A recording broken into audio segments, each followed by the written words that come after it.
Hey guys, what is up? Welcome back to my channel. If you're new here, welcome. My name is Kayla, also known as Thrifty Mom of Two here on this YouTube channel. And today I have a really exciting video to share with you guys. So today's video is going to be a recap video, giving you guys some numbers and just my personal thoughts and opinions on my first month of online arbitrage. Flipping items that I've sourced online, primarily on Poshmark and Mercari for profit on Poshmark, Mercari, and on eBay. So as we all know, with everything that went on this year with the thrift stores shutting down, a lot of resellers have resorted to sourcing for inventory in different and creative ways. I decided to try online arbitrage, buying secondhand items just like I would at a thrift store and flipping them for a profit on my online sites.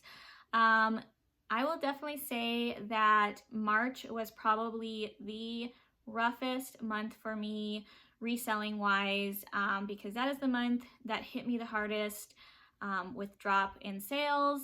That was the month that, most of the thrift stores closed down. My sales dropped, I think just out of fear.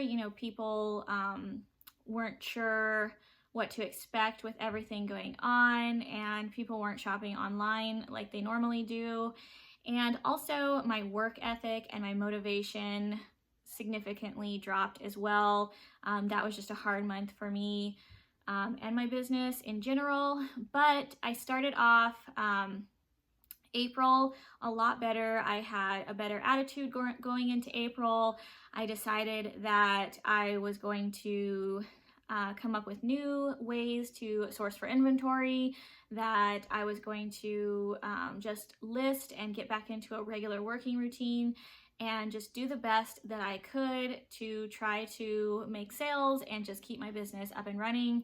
And I'm really happy that I did that. So I think it was, I wrote down some notes here. I think it was April 11th was the day that I purchased my first online arbitrage item. I did purchase a few items that day. However, I did not list my first online item until April 21st. So that's about a 10-day gap. And the reason for that gap is, of course, you have to account for shipping time for me to receive the item, prep it, and photograph it. I also did wait a few extra days until I received multiple items, because I do like to batch list. So I like to do like small batches of items. So I waited till I received multiple packages in the mail until I had a good little bundle going, and then I listed all of those. So I didn't list my first online arbitrage item until April 21st. I am keeping a separate book specifically for my online arbitrage items. So how much I paid for them, how much I gross, profit, net profit, total profit, all of that stuff. Separate bookkeeping from my other items. I do have roughly 500 plus active listings that are not online arbitrage items in my closet. So of course I am still making sales that aren't related to these numbers that I'm going to be sharing with you guys today, but I want to just give you numbers specific to my online arbitrage so that you can decide your thoughts and opinions on it as well, and if this is something that you may be interested in. I did just post a video on my online sourcing tips and tricks, so if you want to check that out, definitely do. I will say that I actually am really happy with my numbers and what I was able to accomplish my first month doing online arbitrage and incorporating that into my business. It is definitely something I'm going to continue to incorporate the next coming months, and maybe even something I continue to do in the long haul as well. So these numbers that I'm going to share with you today are from April 21st, the day that I listed my first online arbitrage items, till May 23rd, which is yesterday, but that's when I came up with all these numbers and did this little cheat sheet for me here so I can make this video for you guys. So roughly about a month time frame. So the 21st of April to May 23rd. So 1 month, 2 days. We're just going to call it a month time frame. And yeah, I am really happy what I was able to do with these items in 1 month. Of course, I am going to continue to keep my bookkeeping. I do think I still have some really good items that have not sold yet, that will still sell. I still think I have more profit to be made, but some items just need a little bit more time. So these are all items that sold. I'm not going to share the individual items with you. I'm just talking in general about these items, but these are all items that sold quickly in less than a month, most of them within a couple weeks, a couple days, and even some within a couple hours of being listed. So some sold same day, which was really exciting. I did have a total of 45 items that sold in that 1 month period that were online arbitrage items. So I think that's really good. 45 items that I was able to buy online, have shipped to my door, list it, put it online, make a profit in less than a month is really, really good, in my opinion. Do I want these numbers that I'm sharing with you guys today to be better? Of course. Am I going to push it even harder the next upcoming months? Of course, because I definitely think there's potential here for me and my business. If you would like to see the type of items that I'm picking up, of course, you can go ahead and pop on over to like my Poshmark closet, my Mercari store, or my eBay, and look at my sold listings. You can also watch some of my haul videos. I have been posting my online arbitrage hauls just to give you an idea of the type of items that sell well for me and that I'm picking up, just because I don't want to go through all 45 items with you. That would make this video way too long. But let's talk about how much I spent on all 45 items. So this might sound like a shocker, but just wait, because it's really not that bad. But on all 45 of those items, I spent a total of $590.67. Now, sounds like a lot, but you have to consider that I did pay tax and shipping on all of these items. That number does include tax and shipping. And anytime you're sourcing online, I think that your average cost of goods is possibly going to be a little bit higher just because of the tax and shipping. But on average, that makes my average cost per item only $13.13.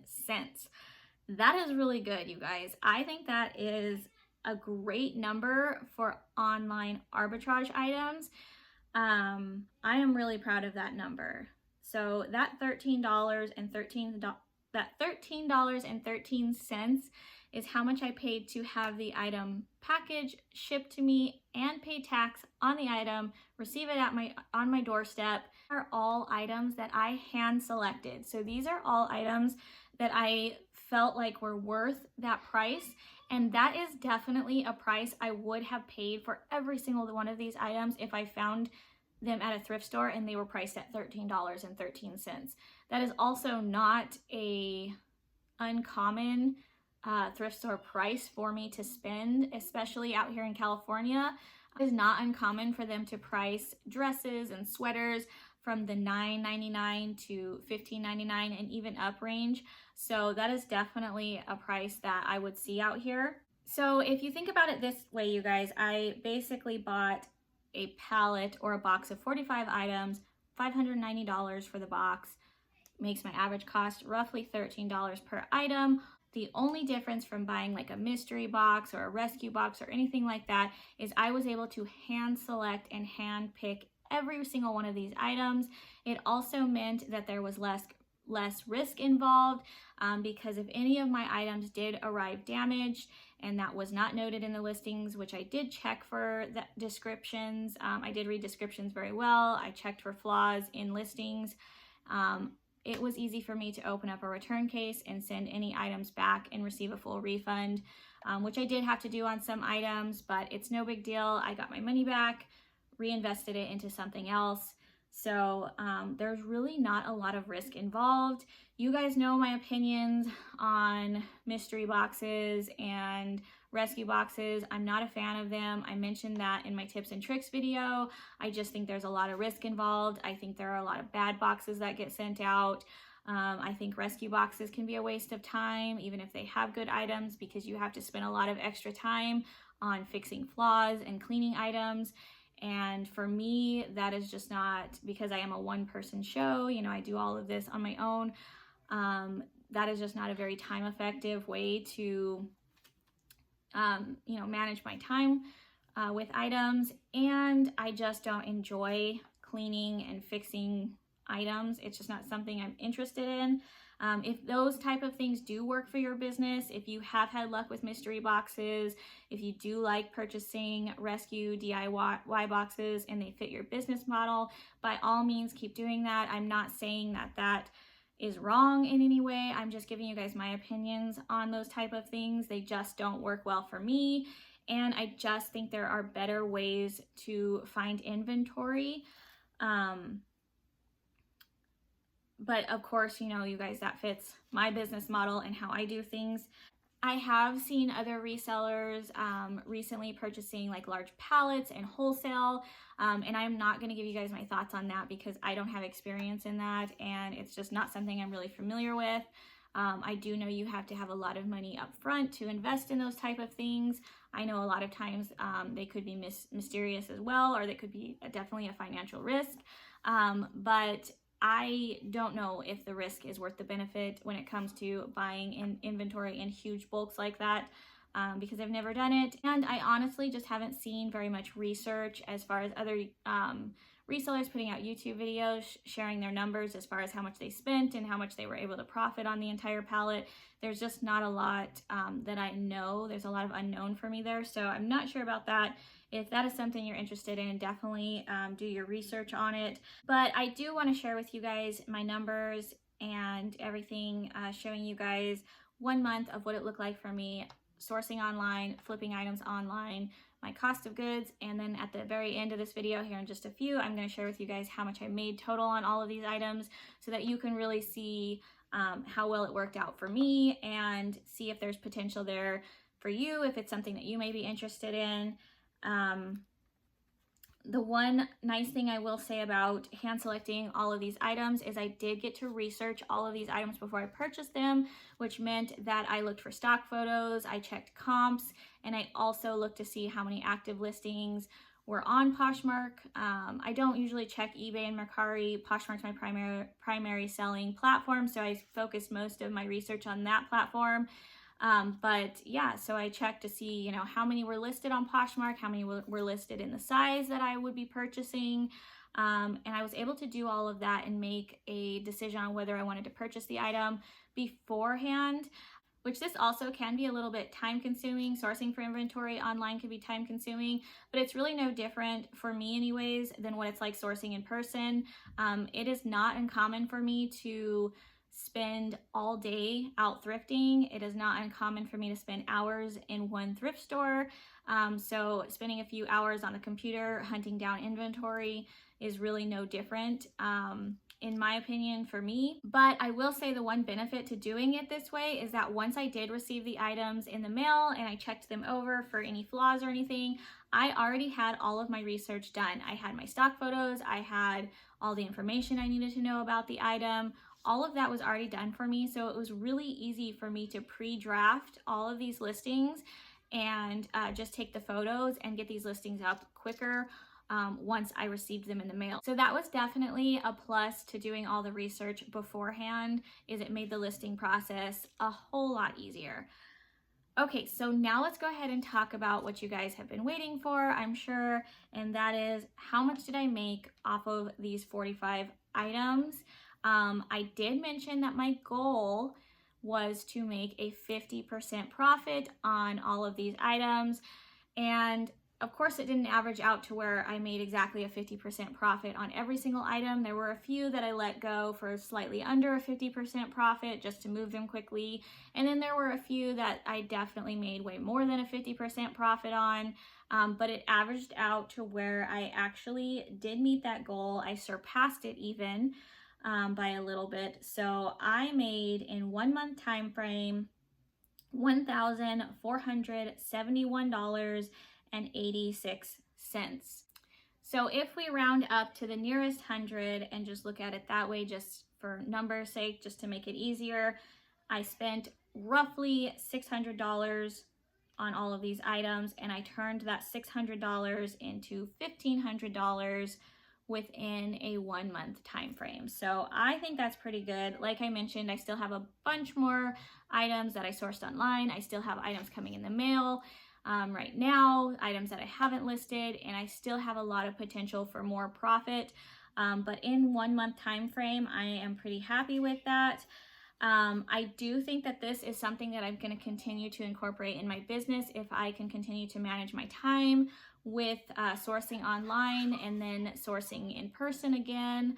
It's going to depend on how I'm able to manage my time between the two. Of course, my average cost of goods is a little on the higher end sourcing this way, but I am able to hand select items and pick up certain items that I may not find in my thrift stores. So that is one perk to doing it this way. But I think if I can eventually have a good combination between sourcing online and in person and figure out a way to average out my cost of goods at a lower price point between the two, I think that I can really make this work to my benefit. I really think that there was a slight blessing in disguise with everything that went on. I think the month of March being so challenging for me and my business and for a lot of other people as well, I think it really opened my eyes and pushed me into a direction that I wasn't otherwise going, but it also pushed me into a direction that I think can be very beneficial for my business. It also forced me to really look at my numbers and what I was accomplishing as a reseller so far. And I will say, like, looking back in 2019, I was pretty set in a normal, consistent routine with my business, and I was consistently seeing the same outcome. So I was making roughly the same every single month, give or take, $300 to $500. I had, my better months, and then I had, months where maybe I made a little bit less than what I normally do, which I would consider, not as good of a month. But on average, I would say that I was putting in the same amount of work, I was doing the same routine, and I was seeing the same outcome, which wasn't a bad thing, but it also made me realize that my goals were to continue to grow my business. And in order to do that, I can't expect to see a jump or a spike in my monthly profits if I'm not taking another risk or another step to advance my business in a different way. So kind of like a creature of habit, you do the same thing over and over, you're going to expect the same results. So don't expect things to just change for themselves unless you change something in what you're doing. And I guess I just really didn't see that until all of this happened, and it forced me to really look at everything I was doing. And while I'm happy with what I've been able to do with my business, I want to get to the next level. I want to increase my monthly income by another $1,000. And then after that, I would like to increase it by another $1,000. I want to push myself time management wise. I want to make smarter buys. I want to continue my knowledge growth and brand knowledge. I want to continue to grow in this business. So one thing I will say is I think it's important not to compare with other resellers. I think that there's a lot of good information out there that may work for multiple people. Something that works for me may work for some of you, it may not. We all have different business models that we're following. We all have different circumstances.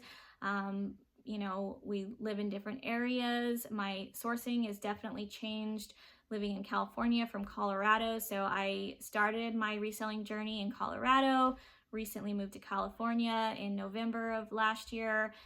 So circumstances changed there. Also, I'm a full-time mom. I have 2 children. I also have my husband. I'm a full-time wife. And my family time is very important to me as well. So time management is a huge thing for me. And I will admit, it's not my strong suit. I am not the best at time management. I am the worst at having a list of things I need to do. Maybe, there's 10 things I need to get done.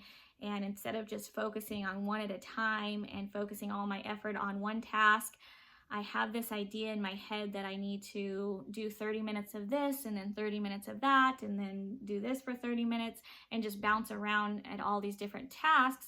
And while it feels like I'm busy and accomplishing stuff throughout the day, at the end of the day, when I really sit down, I feel like I haven't done anything because I didn't actually finish one full task. So I know that that's a huge issue for me. I know it's something that I need to work on with my business. So that is definitely going to be a goal of mine.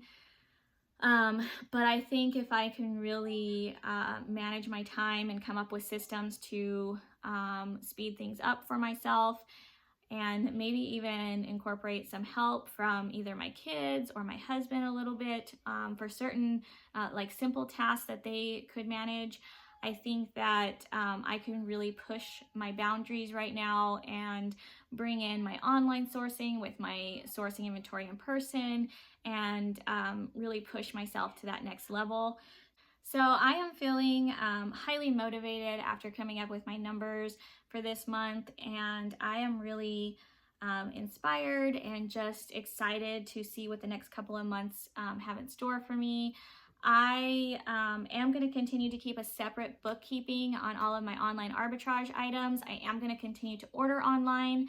I will say that if it is something that you're interested in doing and you want a constant flow of online inventory, then you need to be making sure that you are making purchases online every day or every other day, every couple of days. That way you have that consistent source of inventory showing up at your doorstep, which is what I'm doing. And that's why I'm able to keep a constant flow of inventory coming in and going out through online arbitrage. So that is definitely something to think about. But if you enjoyed this video, if you liked learning about my numbers, if it's something that you're interested in, make sure you like this video so that I know this is a topic you guys are interested in. Also, you can leave me a comment down below letting me know. But yeah, let me know if you guys would like to hear another update in another couple of months, because I think that this is just the beginning. Obviously, some items take a little bit longer to sell, so these were just my quick selling items. But I still, like I said, think there is potential for profit in the other items that I've picked up too. So let me know if you would like another update video, and I could definitely film one in another month or two. All right, guys, so I hope that you enjoyed this video. I hope that it has inspired some of you to maybe take a look at online arbitrage and see if it's something that may work for you in your business. I definitely am very happy and pleased with what I've accomplished with it so far. I do want to push it harder. I do want to have bigger goals in the next upcoming months, but this has definitely helped me through these harder months, the last month or two, April and into May. And I'm very, very happy that I started this and am going to be continuing this in my business. But yeah, guys, I hope that you're having a great sales week. I hope you're staying safe, staying healthy, and I will see you guys in my next video. Bye, guys.